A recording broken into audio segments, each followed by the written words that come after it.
Ciao a tutti amici dispersi, qua Mister... Scusate un secondo. Pronto? Ah, ciao Jerry, dimmi. Ah, ti sposi, wow. Ok, ci hai invitati tutti, fantastico. E dov'è che ti sposi, esattamente? Ah, ad Agrigento. Ah. No, no, no, no, no, no, ci sono, tranquillissimo. Ci vediamo là, che figo. Ciao, ciao, ciao, ciao.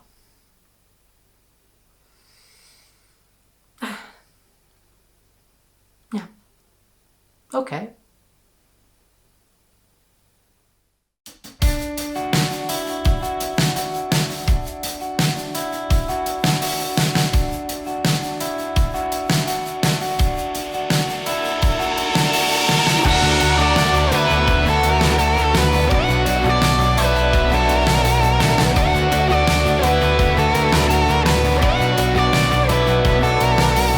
Diario di viaggio, ultima settimana di giugno 2021. Era una calda mattina d'estate, anzi, precisamente visto che le belle storie non iniziano mai a metà settimana, era un lunedì. Ero armato di tutto punto, pronto per un'altra delle mie avventure. Questa volta avevo deciso di cambiare direzione e mettermi un po' alla prova. Sarei andato a sud, precisamente verso la grande isola dei Vespri e degli Aranci, per citare una vecchia canzone, la Sicilia. Obiettivo: partecipare al matrimonio tradizionale del mio collega e amico Gerlando, detto Jerry, nella zona di Agrigento. E intanto dico io, perché non farsi un bel giretto per una terra per me ancora del tutto inesplorata? Così da Malpensa ho acchiappato un aeroplano al volo del tutto impreparato ad un'esperienza che sarebbe stata indimenticabile.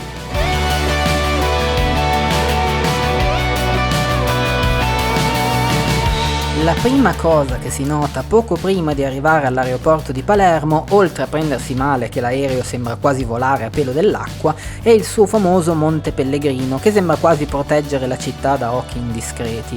Abbiamo fatto subito amicizia, perché tra pellegrini ci si intende, ma prima di andare a salutarlo dovevo ritirare lei, la mia nuova astronave da battaglia, che io ho soprannominato la Mezzanotte.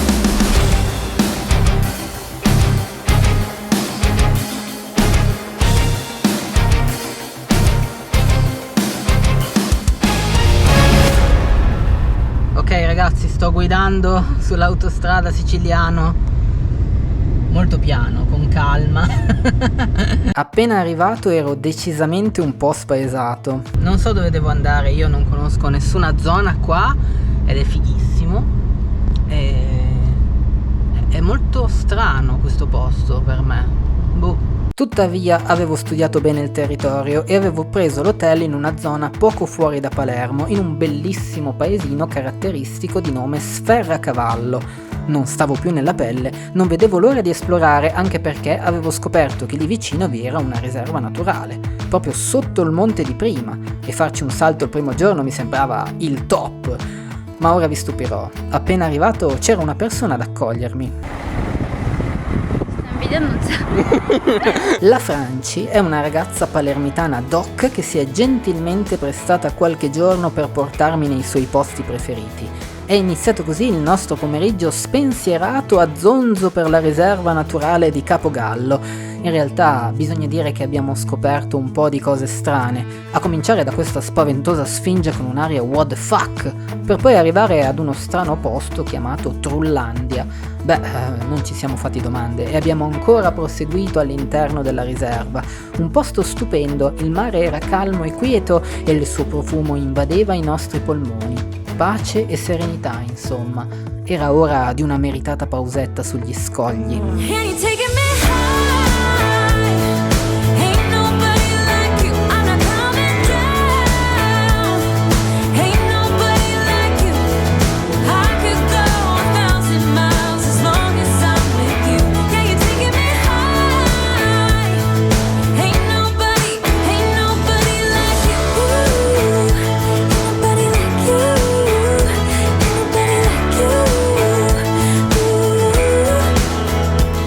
L'ora era tarda ed il sole scendeva piano sull'orizzonte.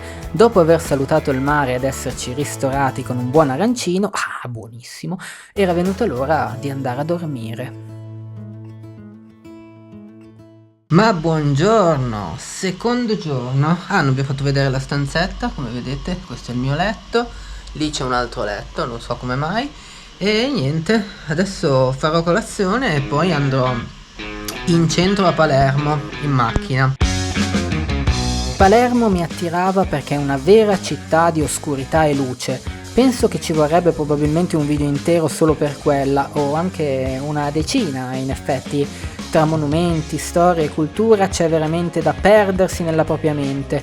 Quello che ho fatto io, siccome il tempo era quello che era, è stato farmi una bella passeggiata per le sue strade. Appena arrivato ho parcheggiato nella zona del tribunale, dopodiché mi sono subito infilato al mercato del Capo, per poi arrivare alla cattedrale, una bellissima chiesa del 1184 dove ho visitato la cripta e poi, dulcis in fundo, quello che aspettavo di più, Palermo dall'alto.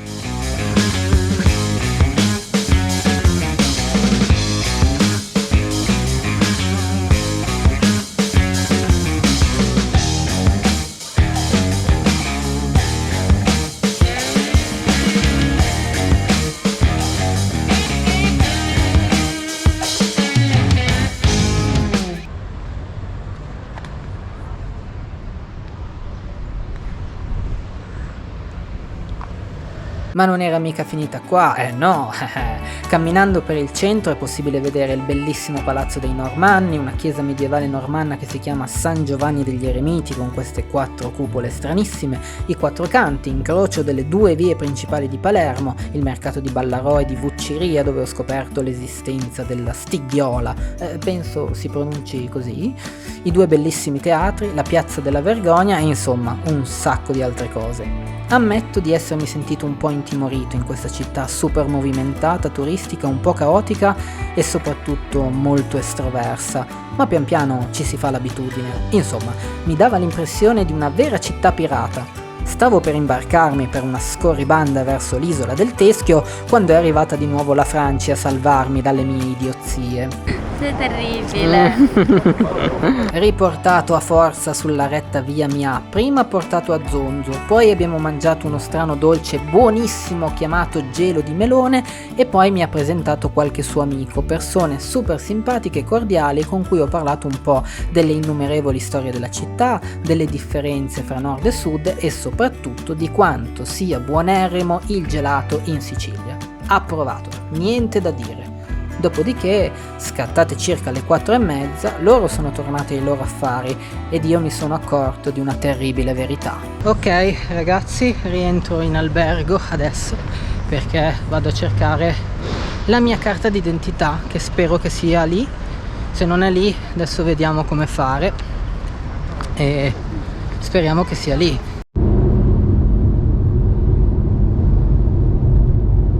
Ragazzi, che ansia, l'ho trovato, era praticamente in reception, l'avevo lasciato giù e niente, adesso sono qua, sono circa le 5 e non so cosa farò adesso, penso che magari potrei fare un giretto così lungo la costa, giusto per fare 2 passi qui. Che ansia ragazzi, per fortuna era andato tutto bene, se no probabilmente avrei costruito una capanna sulla spiaggia e mi sarei messo a vendere noci di cocco e in questo momento sarei ancora lì. Avevo bisogno di una boccata d'aria, di un po' di natura insomma per ritrovare un attimo me stesso, così avevo scoperto qualche giorno prima arrivando dall'aeroporto un isolotto vicino a Sferracavallo, l'isola delle femmine. C'è una bellissima leggenda su quest'isola, si narra infatti che un tempo fosse stata una prigione abitata da 13 fanciulle turche che, essendosi macchiate di gravi colpe, furono imbarcate dai mariti su una nave e lasciate alla deriva. Beh, io non ho visto proprio nessuno in realtà, ero completamente solo immerso in me stesso e nel rumore di quel mare che non stava fermo mai e che in quel momento pareva quasi scuro come volesse in qualche modo farmi sentire nella mia lontana città natia ligure. E proprio lì ci stava l'ultimo decollo della giornata.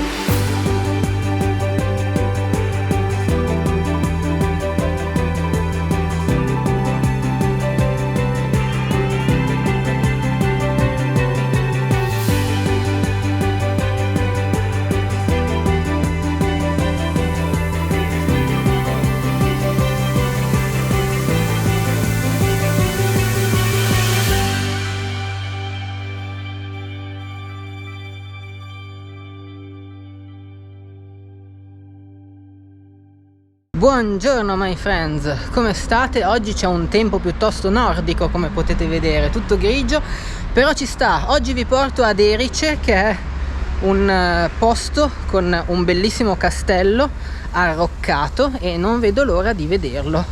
E infatti eccoci qua con la nostra macchinina. Tac! Basta, era ora di cambiare aria. Quella mattina mi stavo lasciando alle spalle Palermo per andare in zona Trapani.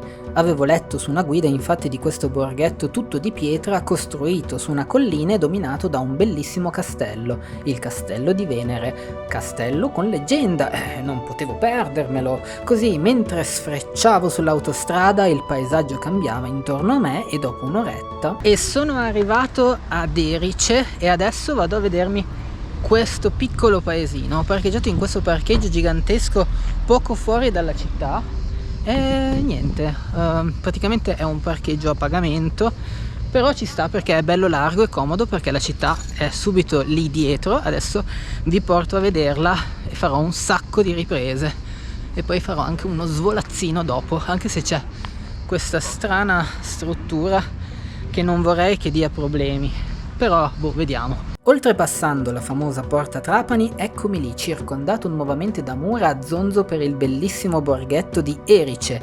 Pensate che si dice che sia stata addirittura fondata da alcuni esuli troiani che, fuggendo nel Mediterraneo, avrebbero trovato il posto ideale per creare un bel paesello.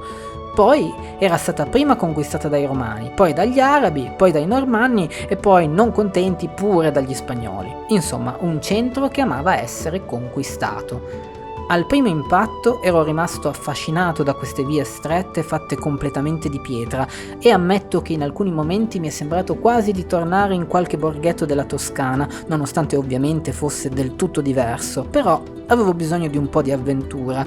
Così, per prima cosa, ho raggiunto Porta Spada con il fine di visitare il quartiere spagnolo. Ho preso questa strada che vedete, con questo fondo strano qua, perché sto andando a cercare il quartiere spagnolo, che dovrebbe essere da questa parte qua e sembra una cosa bella da visitare, quindi sono super curioso. C'era una bellissima strada per arrivare alla mia destinazione, larga, comoda, ma figurarsi, come sapete io sono nato per incasinarmi la vita e quindi ho deciso di prendere un sentiero che passava proprio sotto alle mura, nel bosco. Ma avevo un buon motivo per farlo. That's why I lean on you, just like you know that I always do.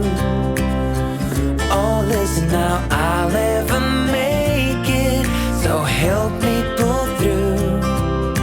Whenever I've bitten off more than I can chew, that's when I lean on you. Comunque stavo pensando che ci sarebbe anche solo venire qua e fare tutte le passeggiate della zona, perché sono tantissime. Ho visto un sacco di sentieri che partono e girano intorno a questo posto. E poi vabbè, avete visto, Sentiero Cai l'ho trovato anche qua in Sicilia. Comunque raga, cioè, di cosa stiamo parlando? Sentieri ovunque, chissà che un giorno non torni in questo bellissimo paese per percorrerne qualcuno. Alla fine avevo trovato il quartiere spagnolo, un posto super panoramico con questo carinissimo forte storico. Stavo iniziando a sentire l'energia di quella montagna bruciata dal forte sole del sud ed era venuta finalmente l'ora di passare al vero motivo della mia visita, il Castello di Venere. Si erge sulle rovine dell'antichissimo tempio della Venere ericina. Si dice che fosse stato costruito da Erix, figlio di Bute, scampato alle sirene, e niente proprio di meno che figlio di Afrodite, la dea della bellezza, dell'amore e della fertilità. I Normanni ci hanno poi costruito sopra una fortezza, ma alcune parti di questo antico santuario sono ancora lì. Il risultato è quello che vedete. Vi assicuro che il posto ha veramente un'energia pazzesca. Io mi aggiravo per le rovine, a dir la verità un po' incredulo di essere lì. Mi sentivo come un pesce che era stato preso e messo in un acquario diverso dal suo, che è una sensazione tipica durante un viaggio, ma lì più del solito. Del resto stavo pensando che tutto era successo per far sì che io andassi a visitare proprio quel posto. Non era in lista all'inizio, è stato quasi una cosa improvvisata. E poi proprio per questo viaggio, verso un matrimonio, vedete voi il caso. E così per caso sono decollato.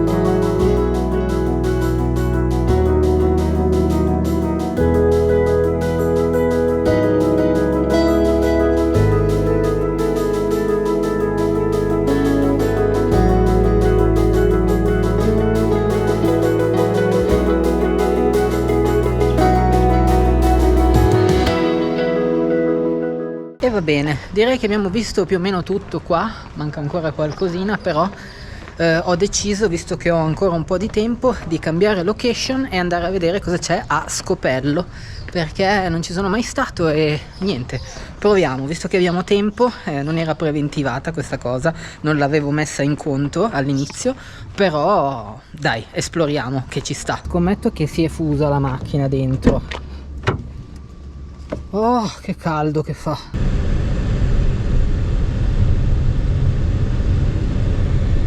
Sono arrivato a Scopello, ho parcheggiato la macchina in un parcheggio, 3 euro per tutto il giorno e adesso sto andando da questa parte di qua, che non so dove sto andando in realtà, ma penso che mi porti direttamente nel paese. Vediamo. E va bene, come avrete capito sono famoso per cambiare piani all'ultimo secondo. In realtà la mia idea iniziale era di starmene ad Erice tutto il giorno, ma non ce n'è stato bisogno alla fine. Così, già che c'ero, perché non dare uno sguardo velocissimo alla riserva naturale dello Zingaro? Però non so, forse era un po' tardi proprio per la riserva, così la mia idea era di vedere i bellissimi e famosissimi faraglioni. E la cosa bella è che non avevo assolutamente nessuna idea di dove fossero. Ebbene sì, dovevo trovarli. Immaginavo innanzitutto fossero vicino al mare. Così ho seguito questo gruppo di persone che tagliava di brutto per i campi. E poi ho trovato un ingresso, solo che era l'ingresso di una spiaggia, la famosa tonnara di Scopello, piena di fiori e bagnanti. Nonostante tutto, ho iniziato a scattare come non mai. Ero l'unico a non essere in costume, anche perché sarebbe stato troppo complicato fare il bagno visto che ero da solo e visto tutta l'attrezzatura che avevo dietro. In realtà non mi andava neanche, volevo solo stare lì, di fianco all'acqua, solo per sentirne la presenza. Si stava proprio bene, sarei quasi rimasto lì fino al giorno dopo.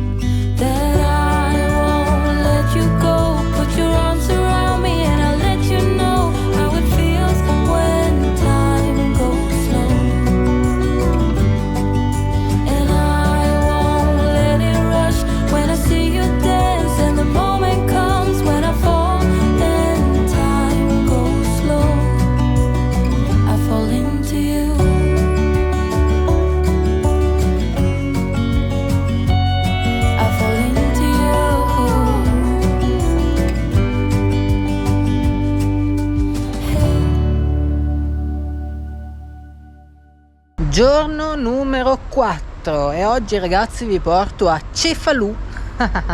E il quarto giorno ho fatto una scelta ponderata. Ho chiesto un consiglio alla mia amica Roxy di Palermo, che in passato mi ha fatto questo disegno. Dai, sono uguale, sono io. Lei mi ha consigliato di vedere 2 posti in particolare. Il primo di cui vorrei parlarvi è Cefalù, uno dei maggiori centri balneari di tutta la regione. E infatti, indovinate un po', appena arrivato mi sono subito trovato sul lungomare. Da buon narratore solitario però non ero tanto interessato alla spiaggia, che è comunque bellissima, quanto al borghetto in sé. Passeggiando fra le sue vie si poteva percepire il profumo del pesce appena cucinato, scoprire un sacco di negozietti di souvenir e perdersi in qualche viuzza tipica. Non molto tempo dopo, finalmente, sono arrivato nella piazza della cattedrale e ne ho approfittato. Come mio solito avevo uno scopo, salire sulla chiesa e vedere il borghetto dall'alto, e così ho fatto. Dovete sapere che quando arrivate vi fanno salire e percorrere dei corridoi in gruppo lungo tutta la parte superiore della chiesa. Mentre giravamo spaesati per queste antiche mura ho fatto amicizia con 2 ragazzi di Milano. Eravamo lì che soffrivamo tantissimo, tutti insieme tra scale, caldo e mascherina, e intanto riflettevo sul fatto che è veramente assurdo come si incontrano un sacco di persone interessanti sulle ascese alle torri. La cosa che mi è piaciuta di più però è questo mosaico in stile bizantino che mi ricordava la mia lontana Ravenna. Bello anche il chiostro che vi consiglio di visitare. Per quanto mi riguarda, uscito dalla chiesa mi sono gettato nuovamente nelle vie del paesino ad osservare tutto ciò che avevo intorno. Ci tenevo in particolare a vedere Porta Pescara, una delle 4 porte originarie che davano l'accesso alla città che un tempo era circondata da mura, e scommetto che nessuno faceva il bagno in quell'epoca. Sono arrivato lì e poi ho pensato, ma chissà com'è questo posto visto dall'alto. And I say, I know you're not to blame, it's a feeling I got, a feeling I got when you're near. So if you feel the same, take a leap, make a step, my heart and my soul's for you. E sono di nuovo in macchina, come potete vedere. Sì, ho deciso in pratica di lasciare Cefalù e seguire il consiglio della mia amica Roxy ed andare a Isnello, che è un paesino qua vicino, che mi ha detto che è un po' medioevaleggiante, insomma, uno di quei paesini che piacciono a me. Quindi non perdiamo altro tempo e mettiamoci in marcia. Lo so, a Cefalù è possibile visitare anche la bellissima Rocca e ammetto che mi attirava davvero molto, ma il tempo era quello che era, ho dovuto fare una scelta e poi è sempre bene lasciarsi qualcosa alle spalle per avere la scusa di ritornare in un posto che vi è piaciuto particolarmente. Ero curioso di dare uno sguardo a questo paesino che si trova vicino al Parco Naturale delle Madonie, di cui ho sentito parlare davvero bene. Isnello non è un posto turistico, qui si respira la vera Sicilia. Ammetto di aver sentito qualche persiana sbattere al mio passaggio, ma le sue vie di pietra mi hanno conquistato. Sono salito così fino al castello che sovrasta il paesino incastonato tra le montagne. Ero solo, ma per una volta nessun pensiero affiorava alla mia mente. Volevo soltanto fare una cosa, volare via.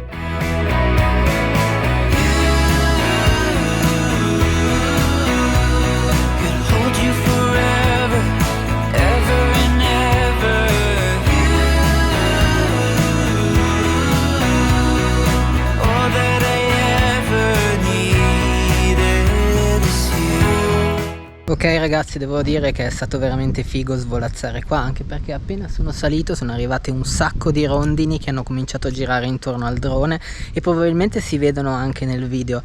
Figata. Comunque adesso niente, sono circa le 4:30, 5 e si ritorna verso Palermo pian piano. Le rondini che volavano intorno al drone mi avevano messo allegria, così vista l'ora tarda e visto che dovevo rientrare a Palermo sul presto ho deciso di fare un ultimo giro in macchina per quelle zone. Quello che è successo successivamente è un mistero, perché stranamente il mattino dopo mi sono trovato a Sferacavallo pronto a partire. E buongiorno ragazzi, sto ripartendo, questa volta si va ad Agrigento finalmente al matrimonio. Però il matrimonio è domani, forse oggi riesco ad andare a visitare ancora qualcosa, sarebbe figo. Bisogna vedere a che ora arrivo, a che ora c'è il check-out, tutte queste cose qua. Comunque mi dispiace un po' lasciare questo posto. Ci sta. Mentre mi lasciavo alle spalle Palermo sulla mia mezzanotte, il paesaggio intorno a me cambiava sempre di più.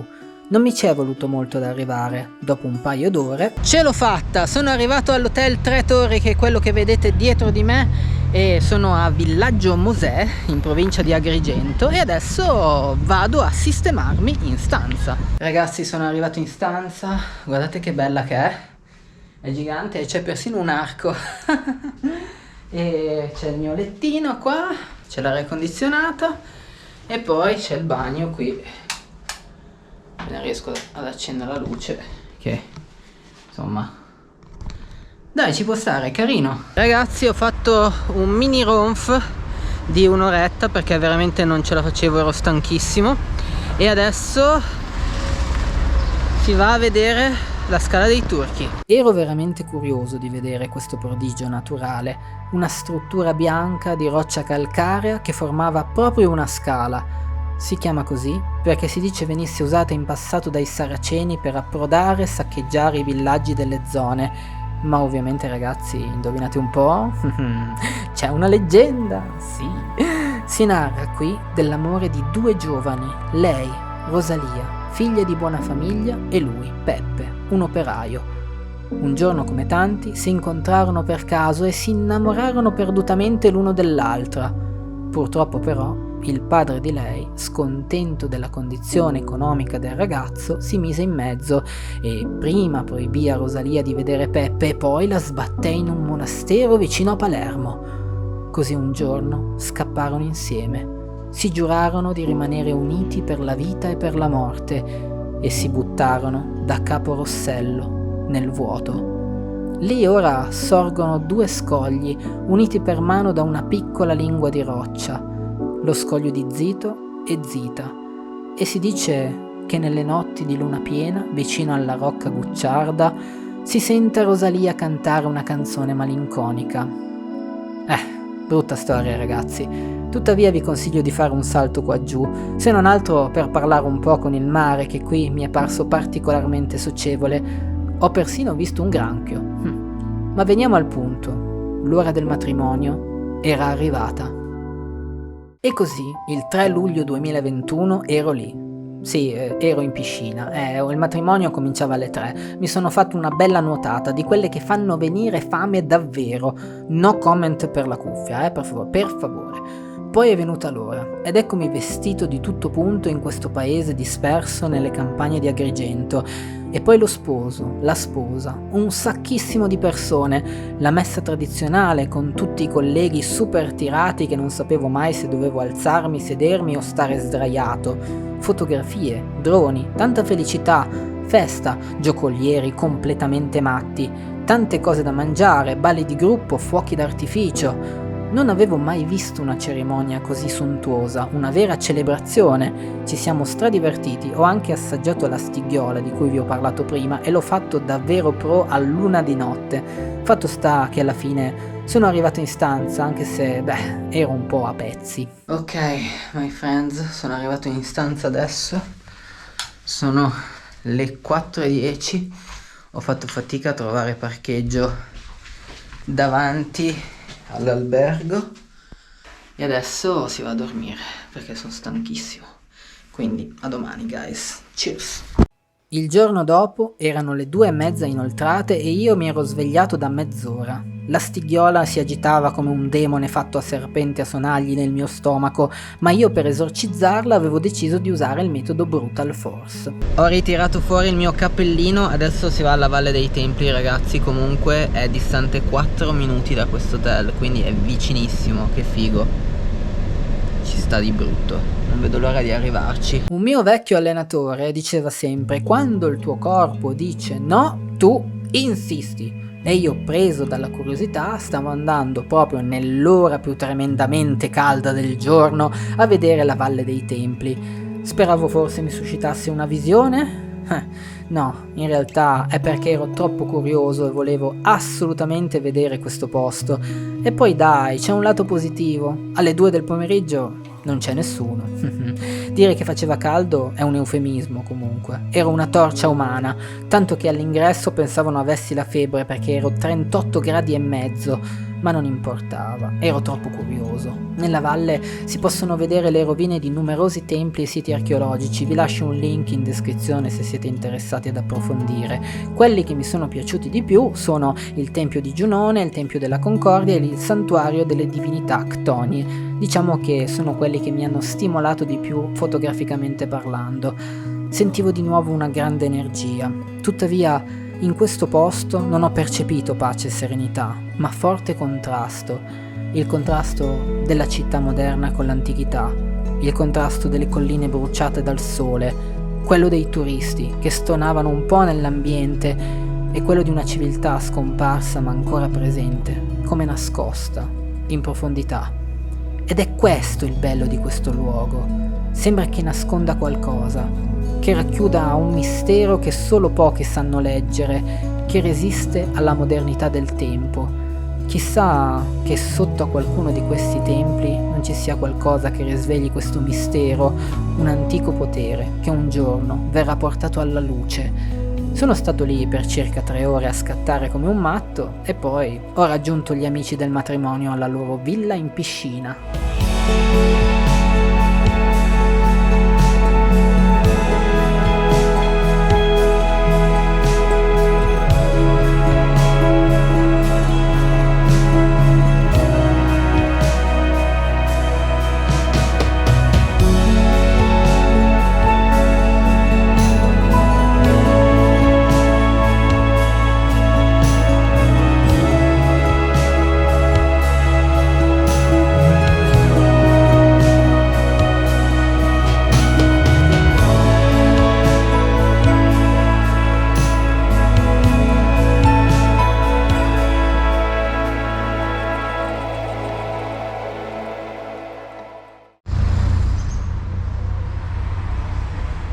E siamo giunti alla fine del viaggio. Il giorno dopo l'aereo mi aspettava all'aeroporto di Palermo, così sono saltato sulla mia mezzanotte ripensando a tutta la strada che avevo percorso.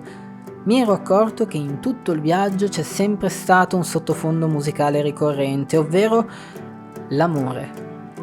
Pensate al matrimonio, al Tempio di Venere o alla leggenda di Rosalia e Peppe. Vi dico la verità, mi sono sempre chiesto cosa voglia dire amare qualcuno. E ancora adesso non ho una risposta certa. Ho vissuto una favola anch'io tempo fa, ma alla fine si cresce, a volte in modo diverso, si cambia e spesso le vie si separano perché non si va più su 2 linee parallele. Penso che i rapporti siano come temporanei. Alcune persone rimangono per una stagione, altre per la vita, altre per un giorno. E nessuno in realtà possiede nessuno ed è giusto così. Ogni giorno si fa una scelta consapevole o no, e va bene così anche se a volte sono scelte maledettamente stupide che però sicuro in realtà hanno tutto il loro senso.